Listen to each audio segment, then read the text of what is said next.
हिंदू संस्कृती ही पंचमहाभूत म्हणजे निसर्गालाच देव मानणारी संस्कृती आहे आणि यामध्ये विविध प्रथा परंपरा आहेत। आज आपण पाहिलं तर 32 शिराळा येथे होणारी नागपंचमी संपूर्ण जगामध्ये प्रसिद्ध आहे, परंतु अलीकडंच शासनाच्या वतीने यावर निर्बंध लादले गेलेले आहे। आज बैलगाडी शर्यतीला शासनाने परवानगी दिलेला आहे।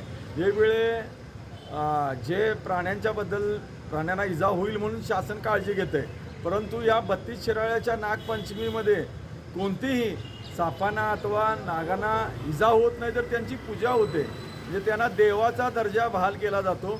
आणि अशा नागपंचमीच्या सणावर शासनानं बंदी घालण्यापेक्षा हा उत्सव मोठ्या प्रमाणात कसा साजरा होईल याकडे लक्ष दिलं पाहिजे आणि आंतरराष्ट्रीय पातळीवर देखील या नागपंचमीचं एक उत्सवाचं या ठिकाणी ब्रँडिंग केलं पाहिजे शासनानं।